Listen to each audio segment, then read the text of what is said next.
बिहार ने ये सुनिश्चित किया है, बिहार की महान भूमि पर फिर कभी जंगल राज की वापसी नहीं होने वाली है। आज की ये जीत बिहार की माताओं, बहनों और बेटियों की है, जिन्होंने सालों तक आरजेडी के शासन में जंगल राज का आतंक झेला है। ये जीत बिहार के उस नौजवान की है जिसके भविष्य को कांग्रेस और लाल झंडे वालों के आतंक के कारण बर्बाद किया गया। आज वो रेड कॉरिडोर, आतंक के वो दिन इतिहास बन गए हैं। बिहार विकास के रास्ते पर आगे बढ़ रहा है और अब ये यात्रा रुकने वाली नहीं है। साथियों, आज के ये परिणाम उन विकास विरोधियों को भी बिहार का जवाब है, जो कहते थे और बेशर्मी से कहते थे कि बिहार को एक्सप्रेसवे और हाईवे नहीं चाहिए, जो कहते थे बिहार को इंडस्ट्री नहीं चाहिए, जो कहते थे कि बिहार में ट्रेन, एयरपोर्ट की क्या जरूरत है। आज के ये परिणाम वंशवाद की राजनीति के खिलाफ विकासवाद की राजनीति को दिया जनादेश है।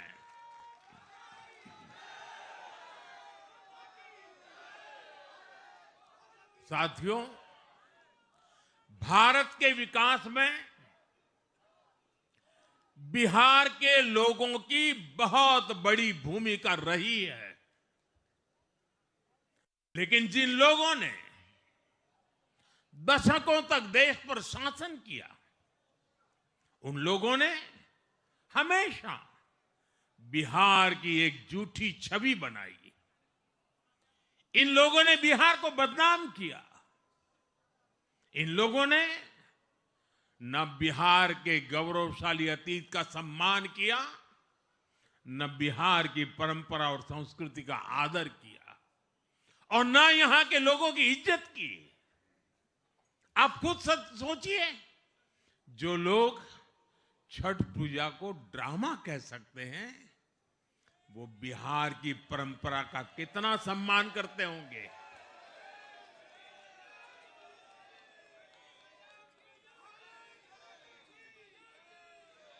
और इनकी हेकड़ी देखिए।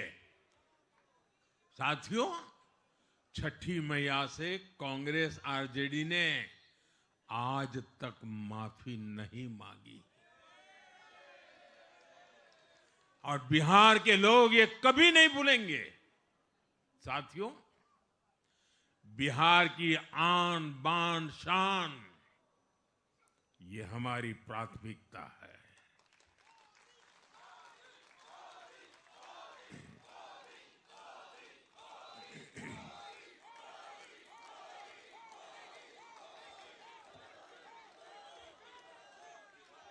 हमारी सरकार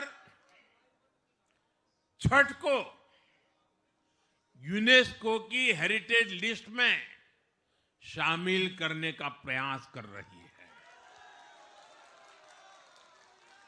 लक्ष्य ये है कि पूरा देश, पूरी दुनिया इसके महत्व से, इस संस्कृति से जुड़ सके। आपने भी इस बार देखा है कि जब इस बार छठ पूजा के दौरान रेलवे स्टेशनों पर छठी मैया के गीत गूंजे, तो हर कोई इस पावन पर्व में सम्मिलित होता दिखा। साथियों, पिछले वर्ष देश के लोगों ने लगातार तीसरी बार एनडीए को अपना जनादेश दिया था। 60 वर्षों बाद ऐसा अवसर आया जब किसी को लगातार तीसरी बार सत्ता में आने का अवसर मिला। ये देश के विश्वास का, देशवासियों के आशीर्वाद का परिणाम था। और लोकसभा चुनाव के बाद देश के कई राज्यों में भी हमें विधानसभा चुनावों में प्रचंड बहुमत के साथ जीत मिली। जिस हरियाणा की धरती ने जय जवान जय किसान की भावना को आगे बढ़ाया, उस हरियाणा ने हमें लगातार तीसरी बार सेवा का अवसर दिया है। छत्रपति शिवाजी महाराज, बाबा साहब आंबेडकर और वीर सावरकर की पुण्यभूमि महाराष्ट्र में हमें प्रचंड जीत मिली। लगातार तीसरी बार महाराष्ट्र ने हमें विजयी बनाया।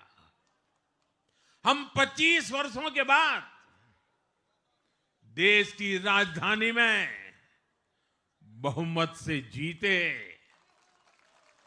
और आज बिहार में जहां इतनी बड़ी जनसंख्या ग्रामीण हिस्सों में बसती है, हम वहां इतनी बड़ी संख्या में जीत कर आए हैं।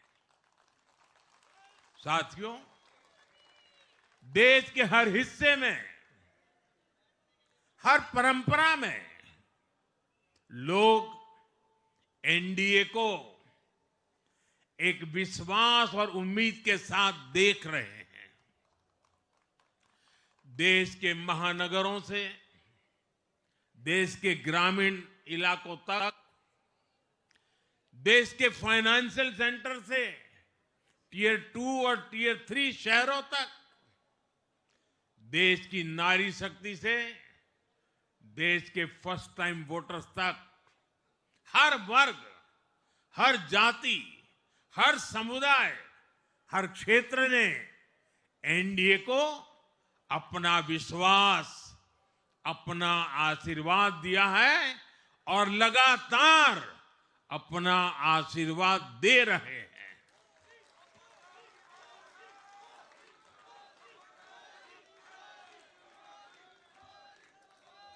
साथियों, भाजपा की एनडीए की सरकारों को 20-20 साल बाद भी अगर जनता फिर से चुन रही है तो ये देश में pro people, pro governance, pro development राजनीति की स्थापना है। ये भारत की राजनीति का नया आधार है और इसी pro people, pro governance, pro development आधार पर चलते हुए हम बिहार को विकसित बनाएंगे, देश को विकसित बनाएंगे। साथियों, जिस पार्टी ने दशकों तक देश पर राज किया, उस पर देश की जनता का विश्वास लगातार घट रहा है। कांग्रेस देश के अनेक राज्यों में सालों से सत्ता से बाहर है। बिहार में 35 साल, गुजरात में 30 साल, यूपी में भी करीब करीब 4 दशक और पश्चिम बंगाल में करीब 5 दशक से कांग्रेस की सरकार लौटी नहीं है। साथियों, पिछले 3 लोकसभा चुनावों में कांग्रेस 3 अंकों की संख्या तक पहुंच नहीं पाई है। 2024 के लोकसभा चुनाव के बाद, मैं 24 के बाद की बात कर रहा हूं, 2024 के लोकसभा चुनाव के बाद देश के 6 राज्यों में विधानसभा चुनाव हुए और इनमें भी कांग्रेस 100 सीटों का आंकड़ा पार नहीं कर पाई है। 6 की, मैं 6 विधानसभा की बात कर रहा हूं। और आज ही के दिन सिर्फ एक चुनाव में हमारे जितने विधायक चुने गए हैं, कांग्रेस पिछले 6 चुनाव में 6 चुनाव में उतने विधायक जीत नहीं पाई।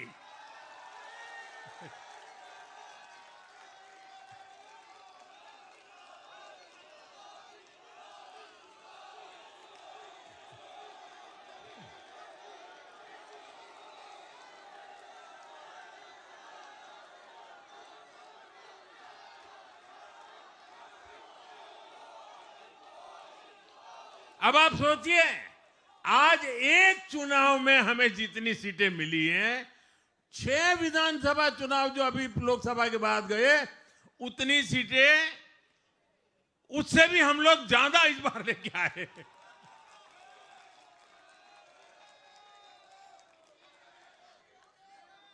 साथियों, कांग्रेस की राजनीति का आधार अब सिर्फ और सिर्फ नेगेटिव पॉलिटिक्स हो गया है। कभी चौकीदार चोर है का नारा, संसद का समय बर्बाद करना, हर इंस्टीट्यूशन को अटैक करना, कभी ईवीएम पर सवाल, कभी चुनाव आयोग को गाली, कभी वोट चोरी का मनगढ़ंत झूठा आरोप, जाति और धर्म के आधार पर लोगों को बांटना, देश के बजाय देश के दुश्मनों के एजेंडे को आगे लाना। कांग्रेस के पास देश के लिए कोई पॉजिटिव विजन नहीं है। सच्चाई यह है कि आज कांग्रेस, और मैं बहुत गंभीरता के साथ कहता हूं, आज कांग्रेस मुस्लिम लीगी माओवादी कांग्रेस यानी एमएमसी बन गई है।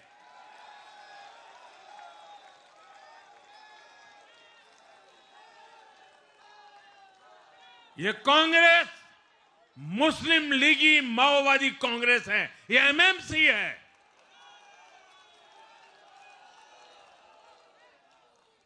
और कांग्रेस का पूरा एजेंडा अब इसी पर चलता है। और इसलिए अब कांग्रेस के भीतर भी एक अलग धड़ा पैदा हो रहा है, जो इस नेगेटिव पॉलिटिक्स से असहज है। ये जो कांग्रेस के नामदार हैं, ये जिस रास्ते पर कांग्रेस को लेकर चल रहे हैं, इसके प्रति घोर निराशा, घोर नाराजगी अंदर ही अंदर पनप रही है। और मुझे तो आशंका है, हो सकता है कि आगे कांग्रेस का एक और बड़ा विभाजन हो। और साथियों, कांग्रेस के जो सहयोगी दल हैं, वो भी समझने लगे हैं कि कांग्रेस अपनी नेगेटिव पॉलिटिक्स में सबको एक साथ डुबो रही है। और आपको याद होगा, इसीलिए ही तो मैंने बिहार चुनाव के दौरान भी कहा था कि कांग्रेस के नामदार तालाब में डुबकी लगाकर बिहार चुनाव में खुद डूबने और दूसरों को डुबोने की प्रैक्टिस कर रहे हैं।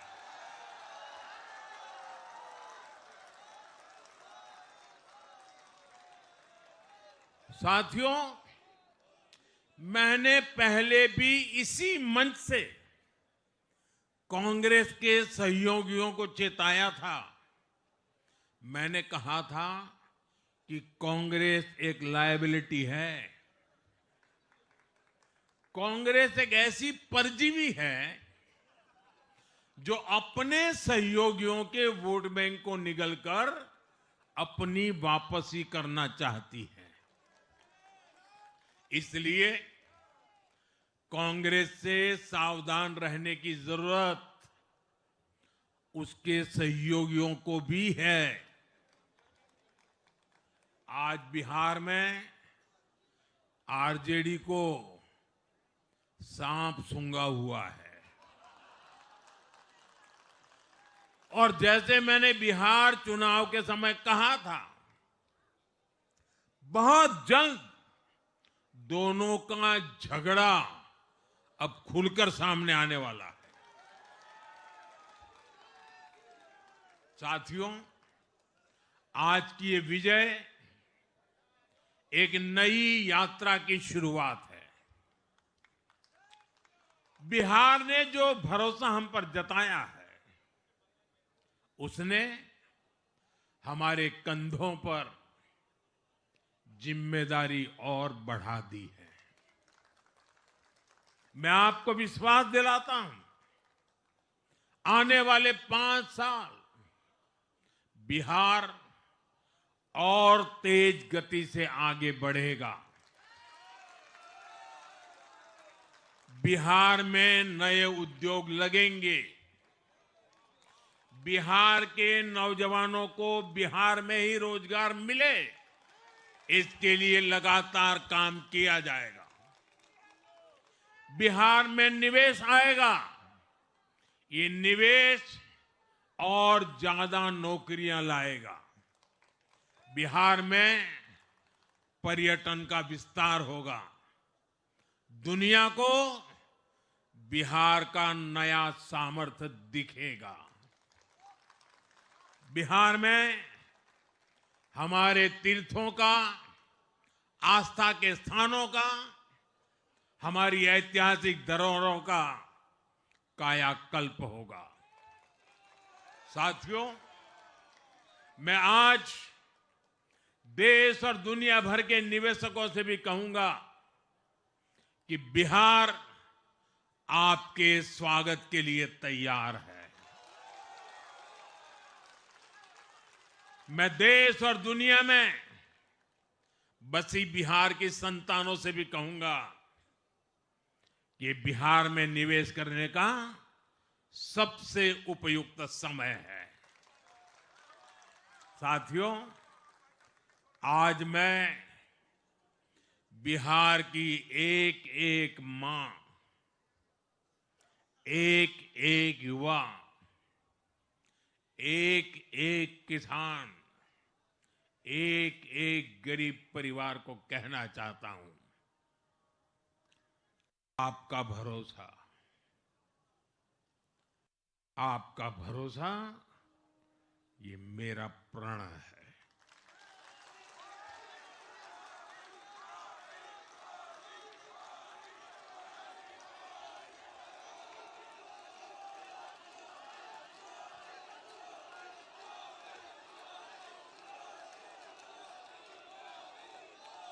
और मैं कहता हूं कि आपकी आशा मेरा संकल्प है। और मेरे नौजवान साथियों, आपकी आकांक्षा ये मेरी प्रेरणा है। हम मिलकर एक ऐसा बिहार बनाएंगे जो समृद्ध होगा, विकसित होगा। साथियों, भाजपा की ताकत भाजपा का कार्यकर्ता है। जब भाजपा का कर्मठ कार्यकर्ता कुछ ठान लेता है तो कोई भी लक्ष्य असंभव नहीं रह जाता। आज भाजपा की हर सफलता का आधार उसका कार्यकर्ता ही है। और अब आज की इस विजय ने भाजपा कार्यकर्ताओं को केरला, तमिलनाडु, पुडुचेरी, असम और पश्चिम बंगाल में भी नई ऊर्जा से भर दिया है।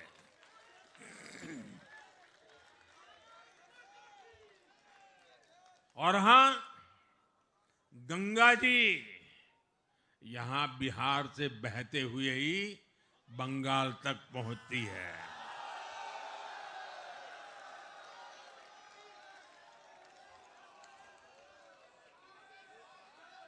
बिहार ने बंगाल में भाजपा की विजय का रास्ता भी बना दिया है।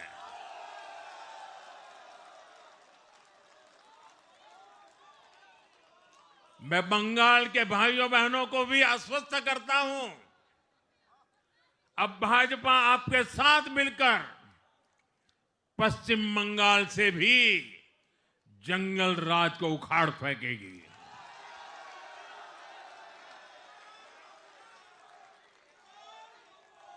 साथियों,